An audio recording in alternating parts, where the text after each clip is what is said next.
You're listening to the Zetetic Newscast on the Zetetic News Network with your hosts, Davedave and Xavier Diamant. Proceed by inquiry.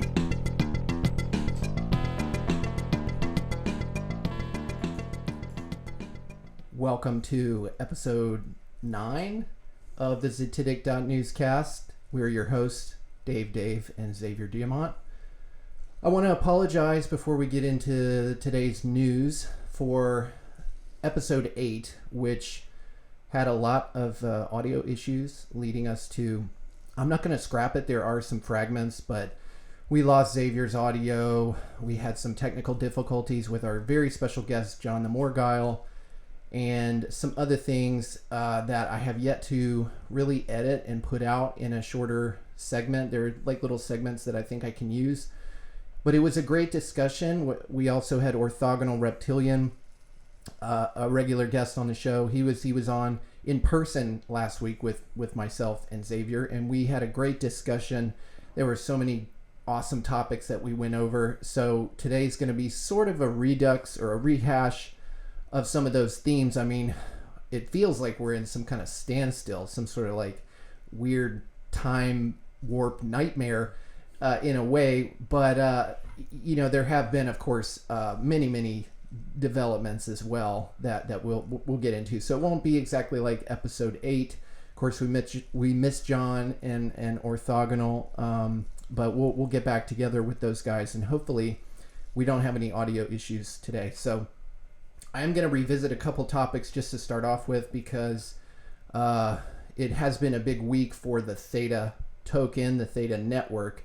And if you're not familiar with it, it is a long-term incentive mechanism for people to participate in a decentralized video delivery network. You can go to their website. You can go to our website, Zetetic.news. I've posted a video about it, a couple videos actually. Back on May 8th is probably the best resource to give you our perspective on the Theta Network and what it means for Zetetic.news and also information sharing. It was pretty prescient, I have to say, because if you look at the price of Theta on May 8th, it was trading on all the major exchanges at 15 cents. And even though there's a huge spike leading up to the mainnet 2.0, and subsequent dump, as they call it, it's still, more than doubled when I posted that video on the 8th. And the other interesting thing is the T-Fuel token, which is the operational token of the Theta Network, which is ultimately like a bandwidth credit for the delivery of a video segment across a decentralized network that is also essentially a cryptocurrency as well. If you go back to May 8th, it was trading for less, 2/100ths of a cent, or of a dollar rather. And again, it's had a fall, not for really good reasons, I don't think, because there have been a lot of announcements that happened over the last 7 days, which, justify a rise in price. This sell-off is, Xavier, you're more of a veteran in the crypto space than me. Would you say it's typical for positive news not necessarily to correlate to a big pump? Oh yeah, with any financial market, you kind of buy the rumor and sell the news, and I don't think that crypto is really an exception with that. In fact, the reactions of both buying the rumor and selling the news are maybe a little bit more drastic, but honestly, just the response, just the impulse wave that's happening is looking like anything north of anything around half a cent is going to be a great buy-in point, and a great holding pattern that can develop between half a cent and 1 cent, and it really could beat all-time highs within the end of the year, and it could really just be a great long-term play. Theta and T-Fuel look like they're kind of becoming blue chip type crypto projects right at this point. The corporate gods have spoken, and we'll talk about that a little bit. I mean, look at T-Fuel. It hasn't been around that long. I mean, it starts, when is this? March of 2019.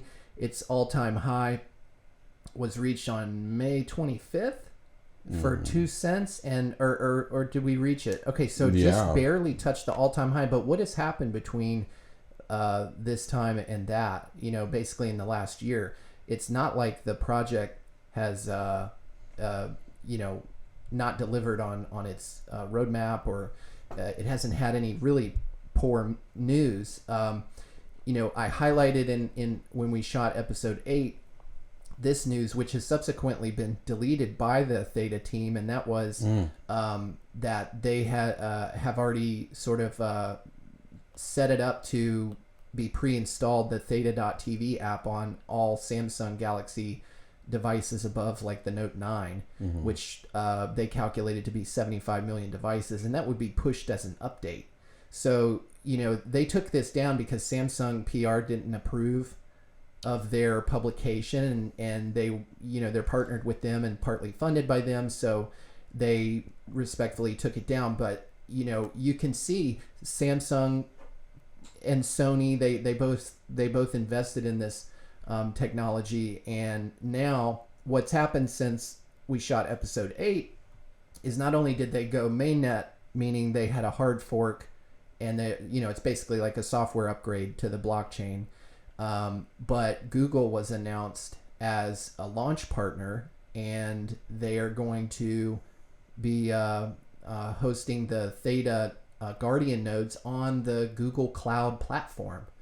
So you can go to the Google Cloud Marketplace today and basically in a few clicks set up a Guardian node, and that node, you have to stake it with Theta tokens that you own, but if you have over 10,000 Theta tokens, you can set up one of these nodes and then start validating and securing the blockchain, basically validating all the transactions that happen.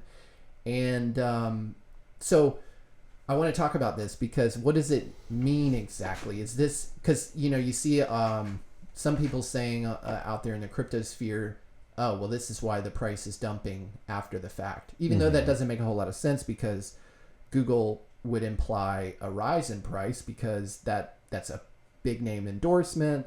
It's they've got a lot of money, they're worth a lot. You know, it's, if Google could just do this or copy it themselves, wouldn't they just do that? Instead, they're actually using and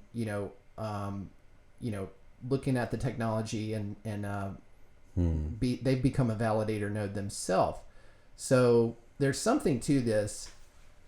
Definitely. Is it obviously I have privacy concerns, right? So they're a validator node.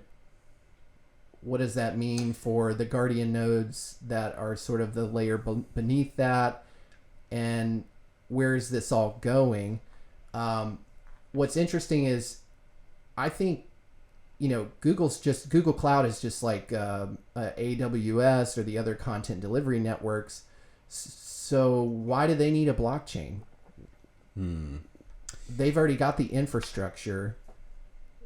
They've got tons of money to, I mean, if they wanted to, they could basically buy the decentralization from users. Why do they need to turn to Theta Labs to do that? Well, I mean, you could see it as a kind of hedge. I mean, they're, you know, one of the penultimate mega corporations in the big tech sector, and if they see a potential disruptive emergence like Theta, especially in the political climate of Trump saying, hey, we're going to maybe start breaking up some of these companies and, you know, rewriting some of the laws that allow them these liability loopholes, that could be Google kind of getting out of YouTube a little bit. Well, it's funny because you know, YouTube was one of the speculated video platforms that was going to be announced by the Theta team, and it didn't happen like that. It wasn't like, oh, okay, all of a sudden you can go watch YouTube and you'll earn T-Fuel